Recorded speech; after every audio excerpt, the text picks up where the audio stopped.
Good morning. Today on the bench we have this Aiwa HS-PL30. This one's kind of similar to HS-PL35, but this one has 3 levels DSL, and also it is equipped with HX-head. So what we can see straight away, there are something inside. There are some dusts, as always. That's kind of common thing.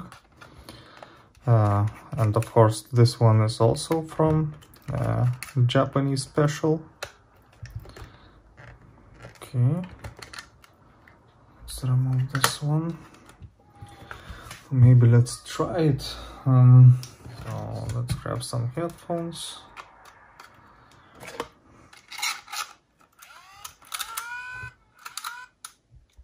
Okay.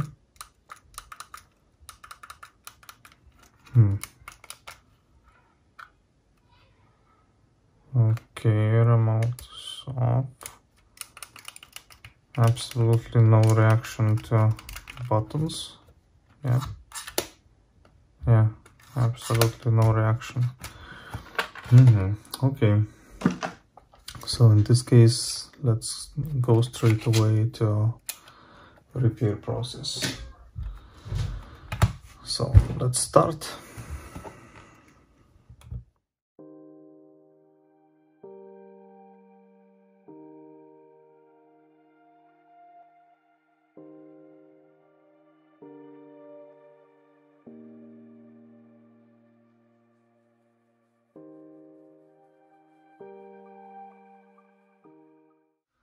Okay, so straight away what we can see is that board is kind of similar to HS-PL35, and corrosion, spilled electrolyte everywhere. Okay, so let's remove the board and we will see.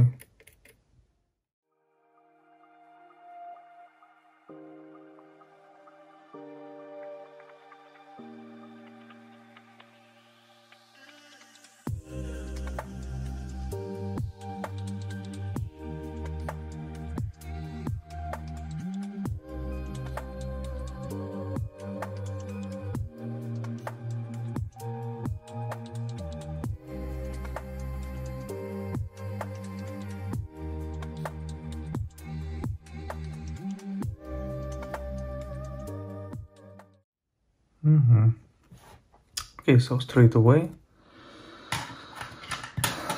all of capacitors are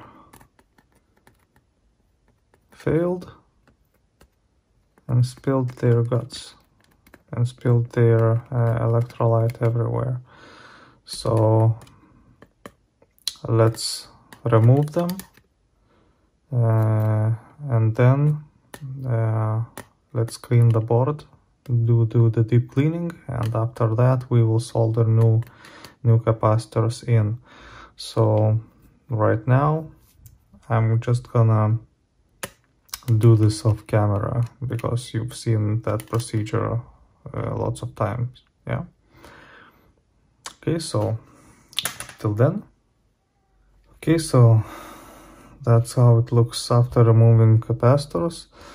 And one of the pads damaged, so we will have to do something about this, but this is kind of easy actually, but corrosion is very huge.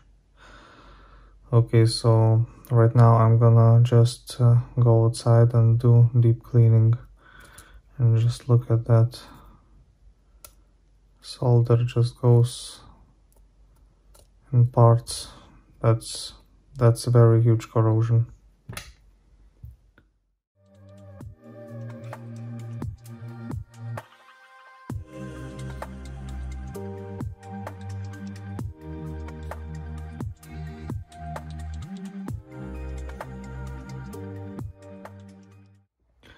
Okay, so I have removed old capacitors, also cleaned PCB, and there were some damage, so I masked it with PCB mask, and also there were some tracks that was corroded too much, so I also fixed that.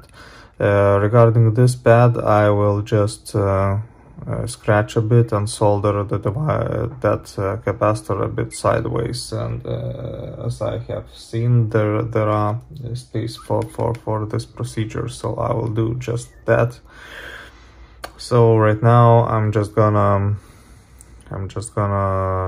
solder new capacitors, these guys, and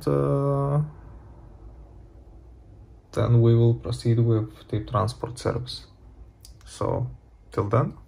Okay, so all capacitors are soldered in, and right now I will proceed with repairing the transport. So regarding the transport, we have to change belt, clean all the dust, all the debris, all the capacitors stuff from places like this. Then we will have to also disassemble fully head brackets, and we will have to change this pinch roller because it is damaged and it will not work actually, or it provides just huge wow and flutter. So let's clean everything, let's relube motor, pulleys, clean pulleys where the belt goes, and so on and so forth. So I will be back after this procedure, because you already seen it all, and I don't think so that this is still interesting to look at the transport service. So I'll be back after servicing it. So till then. Okay, so I have finished with tape transport, changed that damaged pinch roller, also cleaned everything, lubricated, and so on and so forth. Now, as you can see, it looks very beautiful inside, yeah. So right now let's proceed with installation mainboard back to the unit. So let's start that procedure. What I have also done off camera, I have had to disassemble all of those switches because they were corroded from inside, and very poor contact was made with big resistance when it clicked him, when you click it.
Okay, sound is very strange for this one.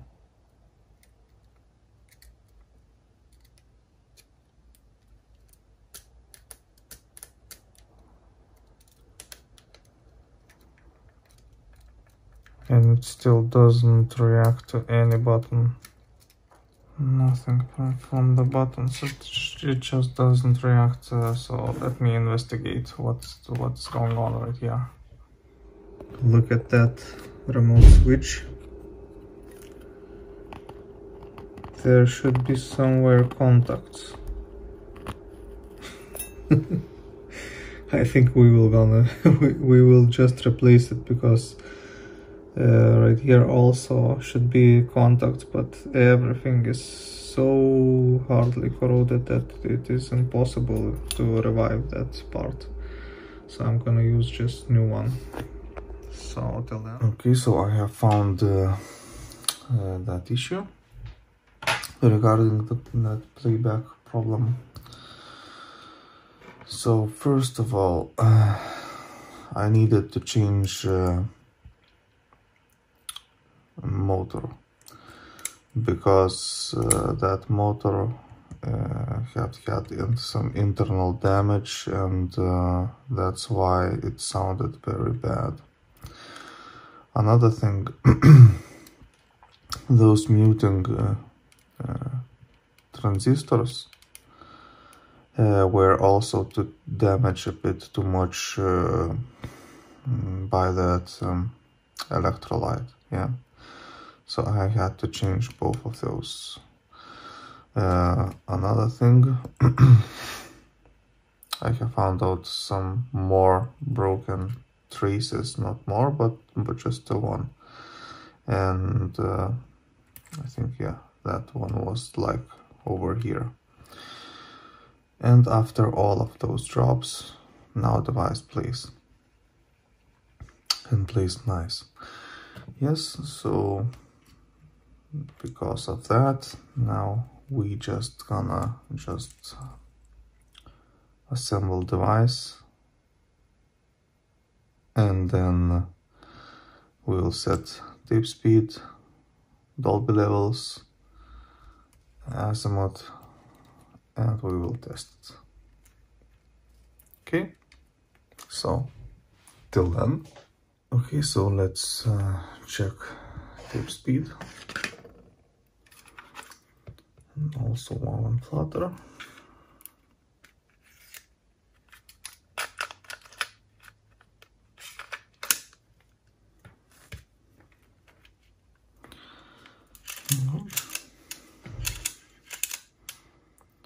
Okay, so let's good. So let's start then. As always, tape speed adjusting for these transports are right here.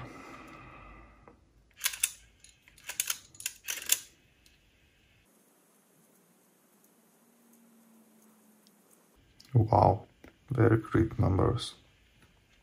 Yeah, just perfect. Right now, let's check Dolby levels.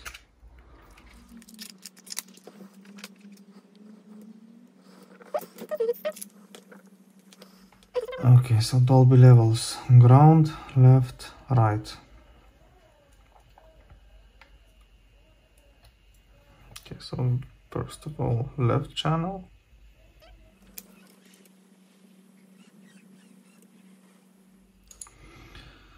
Okay, left channel, then right channel. Okay. So right now I'm gonna set azimuth. So I'll do this as always off camera. So till then.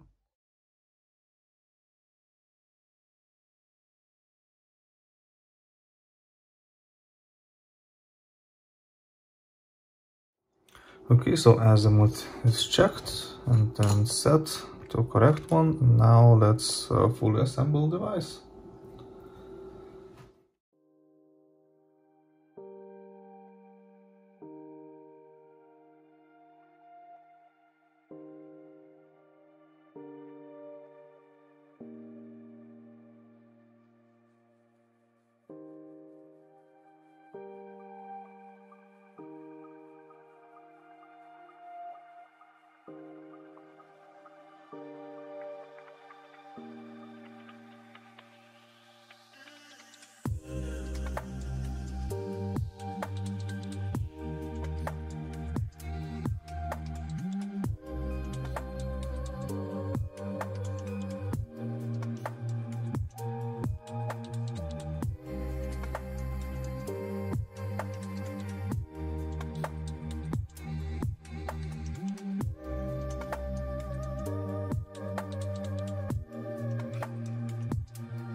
closes firmly. So right now just put that battery and let's try the device.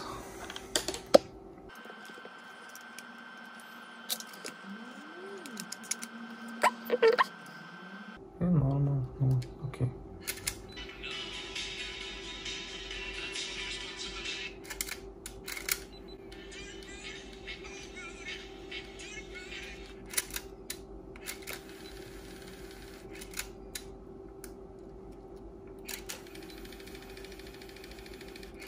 Okay, so device works perfectly fine. So this is it regarding this Aiwa HS-PL30. This is kind of a nice device that have 3-level DSL for people who like heavy bass. Yeah, so this is a nice option. And it plays very nice, and sound is very crisp and clear, you know. Okay, so that's it. I hope you liked the video. Please consider supporting my channel, and as always, please like, share and subscribe, and I will see you in the next one. Cheers!